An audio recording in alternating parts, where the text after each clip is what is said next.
ये न्यूनतम कितना होना चाहिए। तो तभी हमने जस्ट बताया राज्यसभा के लिए कितना न्यूनतम होना चाहिए।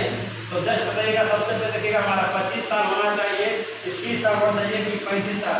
तो तभी हमने जस्ट बता दिया, ठीक है, कि 25 किसका होगा, 40 तो किसी का है ही नहीं। 40 किसी भी चीज का ये उम्र सीमा होता ही नहीं है। राज्यसभा का कितना होगा, राज्यसभा के बनने के लिए 30 साल, सही है। 35 साल राज्यपाल बनने के लिए 35 साल है, राष्ट्रपति बनने के लिए 35 साल है, और 25 साल इसके लिए है, ठीक है। ये सब लोग का आंसर आपका 80 नंबर है, ठीक है। लेकिन क्वेश्चन दोस्तों बढ़ते हैं। अगला क्वेश्चन दोस्तों हमारा है राज्यसभा के लिए कितना न्यूनतम। ये क्वेश्चन सेम हो गया, ठीक है। तो इसका मतलब क्या होगा, 30 साल। राज्यसभा का सदस्य का कार्यकाल कितने वर्ष का होता है। तो राज्यसभा का कार्यकाल ये आपको समझना है कि राज्यसभा पूरी तरह से हमारा क्या है, अस्थायी है कि अस्थायी है। राज्यसभा का कार्यकाल हमारा ये पूरी तरह से अस्थायी सदन है। कितना है, अस्थायी सदन है। और ये 1/3 सदस्य प्रत्येक 2 वर्ष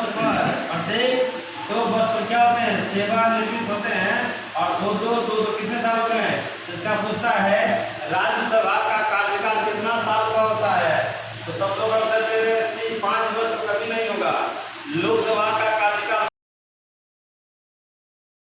साल का होता है, विधानसभा का कार्यकाल 5 साल का होता है। लेकिन विधान परिषद का कार्यकाल